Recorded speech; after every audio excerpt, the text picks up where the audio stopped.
Hi all, എല്ലാവർക്കും അമീൻജാസ് ഫാമിലിയുടെ പുതിയൊരു വീഡിയോയിലേക്ക് സ്വാഗതം. ഇപ്പം ഞാൻ വന്നിട്ടുള്ളത് പതിവ് പോലെ തന്നെ നമ്മുടെ ഡെയിലി ലൈഫിൽ വളരെ യൂസ്ഫുൾ ആയിട്ടുള്ള കുറച്ച് നല്ല ടിപ്സുകൾ കളക്ട് ചെയ്തിട്ട് തന്നെയാണ്.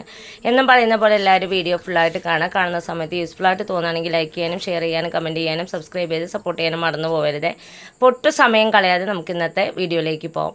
ഞാൻ ഒരു സ്റ്റീലിൻ്റെ ഗ്ലാസ്സാണ് എടുത്തിട്ടുള്ളത്. നമ്മുടെയൊക്കെ വീടുകളിൽ ഇതേപോലെ ഉപയോഗിക്കാത്ത ഗ്ലാസും അതുപോലെ തന്നെ മക്കളുടെ കീറി പോയിട്ടുള്ള സോക്സൊക്കെ ഉണ്ടെങ്കിൽ നമുക്ക് ചെയ്യാൻ പറ്റുന്നൊരു നല്ലൊരു ഐഡിയ ആണ് കേട്ടോ ഞാൻ കാണിക്കുന്നത്. അപ്പോൾ ഞാൻ ആ ഒരു സ്റ്റീലിൻ്റെ ഗ്ലാസ് മക്കളുടെ സോക്സിനുള്ളിലേക്ക് ഒന്ന് ഇട്ട് കൊടുത്തിട്ടുണ്ട്. എന്നിട്ട് ബാലൻസ് ഉള്ള ഭാഗം ആ ഒരു ഗ്ലാസ്സിനുള്ളിലേക്ക് തന്നെ ഫോൾഡ് ചെയ്ത് കൊടുത്തിട്ടുണ്ട്. അപ്പോൾ നമുക്ക് ഇതേപോലെയാണ് കിട്ടുക. ഇനി ഇതിലേക്ക് ഞാൻ ഇറക്കി വെച്ച് കൊടുക്കുന്നത് ഒരു ഫ്ലവറാണ് കേട്ടോ.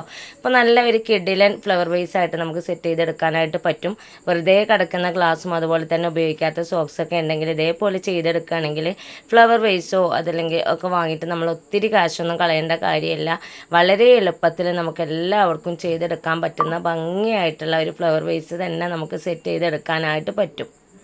കുഞ്ഞു മക്കൾക്ക് പോലും ചെയ്തെടുക്കാൻ പറ്റുന്ന സിമ്പിളായിട്ടുള്ള ഒരു ഐഡിയ ആണ്. എന്നാൽ പെട്ടെന്ന് ആർക്കും അതൊരു ഗ്ലാസ് ആണെന്ന് ഐഡൻറ്റിഫൈ ചെയ്യാനായിട്ട് പറ്റുകയില്ല. ഇനി ഇതേപോലെയുള്ള ഗ്ലാസ്സുകളും ഒഴിവാക്കിയിട്ടുള്ള സോക്സൊക്കെ ഉണ്ടെങ്കിൽ ഈ രീതിയിലൊന്ന് ട്രൈ ചെയ്ത് നോക്കുക. ഇനി രണ്ടാമത്തെ ടിപ്പിലേക്ക് പോകാം. രണ്ടാമതായിട്ട് ഞാൻ എടുത്തിട്ടുള്ളത് ഒരു സോപ്പാണ്. ഈ ഒരു ടിപ്പ് ഏറ്റവും കൂടുതൽ നമുക്ക് ഉപകാരമായിട്ട് വരുന്നത് മഴക്കാലങ്ങളിലാണ് കേട്ടോ. മഴക്കാലങ്ങളൊക്കെ നമ്മൾ ഡ്രസ്സ് ഫോൾഡ് ചെയ്ത് വെച്ച് കഴിഞ്ഞാൽ ചൂട് കൊണ്ട് ഉണങ്ങാത്തതുകൊണ്ട് തന്നെ അതിന് ബാഡ് സ്മെല്ലൊക്കെ ഉണ്ടാവാറുണ്ട്. അതില്ലാണ്ടിരിക്കാനായിട്ട് നമുക്ക് ഈ ഒരു മെത്തേഡ് ഫോളോ ചെയ്യാവുന്നതാണ്. ഞാനപ്പോൾ ഈ ഒരു സോപ്പ് ഒന്ന് പുറത്തെടുത്തിട്ടുണ്ട്. എന്നിട്ട് ഡയറിയിൽ നിന്നൊരു കുഞ്ഞ് പേജ് എടുത്തിട്ടുണ്ട്. അപ്പോൾ ഏത് പേജായാലും കുഴപ്പമൊന്നുമില്ല കേട്ടോ. എന്നിട്ട് ആ സോപ്പ് നല്ല പോലെ പ്രസ് ചെയ്തിട്ട് അതിലൊന്ന് ഒരതി കൊടുക്കാം. ഇതേപോലെ ഒരുതുന്ന സമയത്ത് ഈ ഒരു സോപ്പിൻ്റെ കുഞ്ഞു കുഞ്ഞു അംശങ്ങളെല്ലാം ആ ഒരു പേപ്പറിലേക്ക് പറ്റുന്നതായിട്ട് നിങ്ങൾക്ക് കാണുന്നുണ്ടാവും. ഇപ്പം ഞാനിത് ഈ ഒരു പേപ്പറിൻ്റെ ഒരു സൈഡ് മുഴുവനായിട്ട് ചെയ്തെടുത്തിട്ടുണ്ട്. ഇനി ഇതിൻ്റെ ഓപ്പോസിറ്റ് സൈഡും ഇതേ രീതിയിൽ തന്നെ ചെയ്യുന്നുണ്ട്. നല്ല സ്മെല്ലൊക്കെ ഉള്ള സോപ്പാണെങ്കിൽ നമുക്ക് വളരെ എഫക്റ്റീവ് ആവും കേട്ടോ. അപ്പോൾ അതാ ഞാൻ രണ്ട് സൈഡും ഒന്ന് അടിച്ചെടുത്തിട്ടുണ്ട്. എന്നിട്ട് ഒന്നുകൂടെ ഒന്ന് ഫോൾഡ് ചെയ്തെടുത്തതിന് ശേഷം ആ ഒരു സൈഡിലൂടെ ഞാൻ ഇതേപോലെ ഒന്ന് പ്രസ് ചെയ്ത് കൊടുക്കുന്നുണ്ട്. രണ്ട് സൈഡിലാക്കി കൊടുത്തതിന് ശേഷം ഞാൻ ആ ഒരു പേപ്പർ ഒന്ന് സെൻറ്ററിൽ ഫോൾഡ് ചെയ്തെടുത്തിട്ടുണ്ട്. എന്നിട്ട് അതിൻ്റെ രണ്ട് സൈഡിലും വീണ്ടും ഇതേ രീതിയിൽ തന്നെ ഒന്ന് ചെയ്തെടുക്കുന്നുണ്ട് കേട്ടോ. ഒരു പേപ്പറിൽ സോപ്പിൻ്റെ അംശങ്ങൾ സ്പ്രെഡായി കിടക്കുന്നതുകൊണ്ട് തന്നെ ഈ ഒരു പേപ്പറിന് നമ്മൾ ഏത് സോപ്പാണോ യൂസ് ചെയ്തിട്ടുള്ളത് ആ ഒരു സോപ്പിൻ്റെ സ്മെല്ലായിരിക്കും ഉണ്ടാവുക. ഇപ്പം ഞാനിത് അലമാര തുറന്നിട്ടുണ്ട്. എന്നിട്ട് നേരത്തെ ഞാൻ സോപ്പ് ചെയ്തെടുത്തില്ലേ ആ ഒരു പേപ്പർ ഉണ്ടല്ലോ, അത് രണ്ടായിട്ടൊന്ന് കട്ട് ചെയ്തതിന് ശേഷം ഇതേപോലെ ഒന്ന് ഫോൾഡ് ചെയ്ത് കൊടുക്കുന്നുണ്ട്.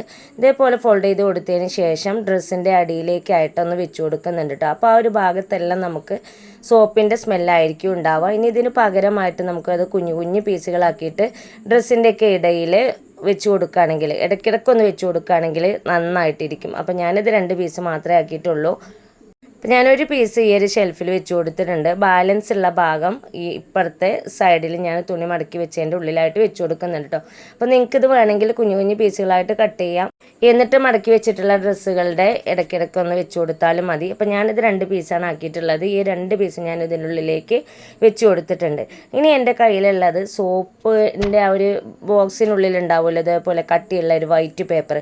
ഇത് നല്ല സ്മെല്ലായിരിക്കും. ഇത് നമുക്കതിനായിട്ട് യൂസ് ചെയ്യാവുന്നതാണ് കേട്ടോ. അപ്പോൾ ഇത് ഞാനിത് അലമാരയിൽ വേറെ ഒരു ഷെൽഫിൽ ഡ്രസ്സ് വെച്ചിട്ടുണ്ട്. അതിനുള്ളിലേക്കും ഇതേപോലെ വെച്ച് കൊടുക്കുന്നുണ്ട്. അപ്പോൾ സോപ്പൊക്കെ വാങ്ങുന്ന സമയത്ത് നമ്മൾ സോപ്പിൻ്റെ കവറായിക്കോട്ടെ ആ ഒരു വൈറ്റ് പോർഷൻ ആയിക്കോട്ടെ കളയാതെ ഇതേ രീതിയിലൊന്ന് ട്രൈ ചെയ്ത് നോക്കുക. ഇനി അടുത്ത ടിപ്പ് വളരെ യൂസ്ഫുൾ ആയിട്ടുള്ളൊരു ടിപ്പാണ്. നമ്മുടെയൊക്കെ മക്കളുടെ കുഞ്ഞു കുഞ്ഞ് ഫുൾ കൈ വരുന്ന ഷർട്ടുകൾ ഉണ്ടാവും. ആ ഒരു ഷർട്ടിൻ്റെ പടി വരുന്ന ഭാഗം ഉണ്ടല്ലോ അതൊന്ന് കട്ട് ചെയ്തെടുക്കണം. അപ്പോൾ വലിയ ഷർട്ടിന് വരുന്ന ഈ ഒരു ഭാഗം കട്ട് ചെയ്തെടുത്താലും നിങ്ങൾക്ക് ഒത്തിരി കാര്യങ്ങൾ ചെയ്യാനായിട്ട് പറ്റും. അപ്പോൾ ഞാൻ എൻ്റെ കയ്യിൽ വലിയ ഷർട്ട് ഇല്ലാത്തതുകൊണ്ടാണ് മോൻ്റെ കുഞ്ഞു ഷർട്ട് എടുത്തിട്ടുള്ളത്.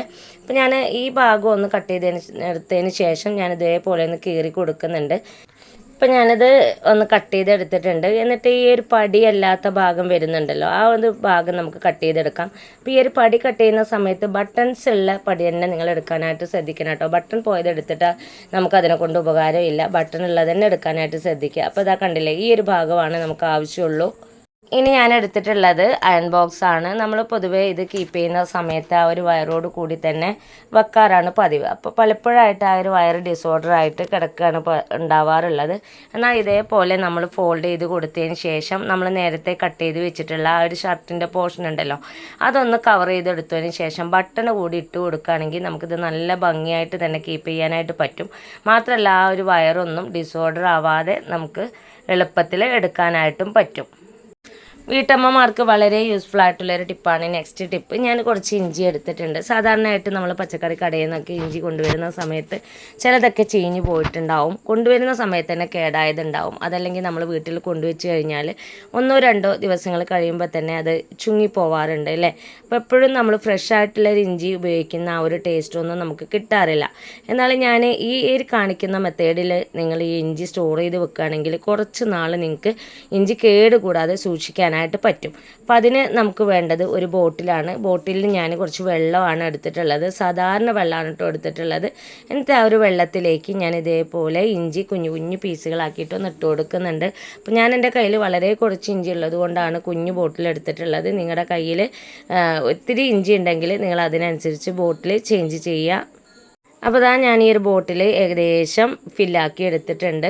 ഇനി ഒരു ഇത്തിരി സ്പേസും കൂടി ഉണ്ട് കേട്ടോ. അവിടെയും കൂടി ഞാൻ ആ ഒരു ഇഞ്ചിയുടെ ഒരു കുഞ്ഞു പീസ് കൂടി ഇട്ട് ഫില്ല് ചെയ്തെടുത്തിട്ടുണ്ട് കേട്ടോ. അപ്പോൾ ഈ ഒരു മെത്തേഡിൽ ഇഞ്ചി കീപ്പ് ചെയ്യുമ്പോൾ ശ്രദ്ധിക്കേണ്ട ഒരു കാര്യം, നമ്മൾ എടുക്കുന്ന ഇഞ്ചി വെള്ളത്തിൽ മുങ്ങുന്ന വിധത്തിൽ വേണം കേട്ടോ വെക്കാനായിട്ട്. ഇഞ്ചിയുടെ മുകളിൽ വെള്ളം വരുന്ന വിധത്തിൽ വേണം കീപ്പ് ചെയ്യാനായിട്ട്. അപ്പോൾ ഞാനിത് നന്നായിട്ടൊന്ന് ടൈറ്റ് ചെയ്ത് എടുത്തിട്ടുണ്ട്. ഇതേപോലെ ചെയ്ത് ഫ്രിഡ്ജിൽ വെക്കുകയാണെങ്കിൽ എത്ര നാൾ കഴിഞ്ഞാലും നമുക്ക് കേടുകൂടാതെ കീപ്പ് ചെയ്യാനായിട്ട് പറ്റും. 2 ദിവസം കഴിയുമ്പോൾ ആ ഒരു വെള്ളം ഒഴിവാക്കിയിട്ട് അതിലേക്ക് പുതുതായിട്ടുള്ള വെള്ളം ആഡ് ചെയ്ത് കൊടുക്കണം. ആ കാര്യം കൂടി ശ്രദ്ധിച്ചു കഴിഞ്ഞാൽ എത്ര നാൾ വേണമെങ്കിലും നിങ്ങൾക്ക് ഇഞ്ചി കേടുകൂടാതെ കീപ്പ് ചെയ്യാനായിട്ട് പറ്റും. ഇനി ഇന്നത്തെ അവസാനത്തെ ടിപ്പിലേക്ക് പോവാം. ഞാൻ എടുത്തിട്ടുള്ളത് പച്ചക്കറി സ്റ്റാൻഡിൻ്റെ 2 തട്ടാണ് കേട്ടോ. ഇത് ഓൾറെഡി ഡാമേജ് ആയിട്ടുള്ള ഒരു ഇതാണ്. അപ്പോൾ ഞാനിത് പുറത്ത് കൊണ്ടുവന്ന് വെച്ചിട്ടുണ്ട്. ഇവിടെ മക്കളുടെ ചെരുപ്പൊക്കെ ഡിസോർഡർ ആയിട്ടാണ് കിടക്കുന്നത്. ഒട്ടുമിക്ക വീടുകളിലും ഉണ്ടാവും. അപ്പോൾ ഇതേപോലെ കേടുവന്നിട്ടുള്ള പച്ചക്കറി സ്റ്റാൻഡൊക്കെ ഉണ്ടെങ്കിൽ ആക്രി കടക്കാർക്കൊന്നും കൊടുക്കാതെ ഈ ഒരു രീതിയിൽ നമ്മൾ ചെരുപ്പ് കീപ്പ് ചെയ്യുകയാണെങ്കിൽ നല്ലൊരു ചെരുപ്പ് സ്റ്റാൻഡായിട്ട് നമുക്കിത് യൂസ് ചെയ്യാനായിട്ട് പറ്റും. ഈ ഒരു 2 തട്ടിൽ തന്നെ ഞങ്ങളുടെ എല്ലാവരുടെയും ചെരുപ്പുകൾ ഞാൻ വെച്ച് കൊടുത്തിട്ടുണ്ട്.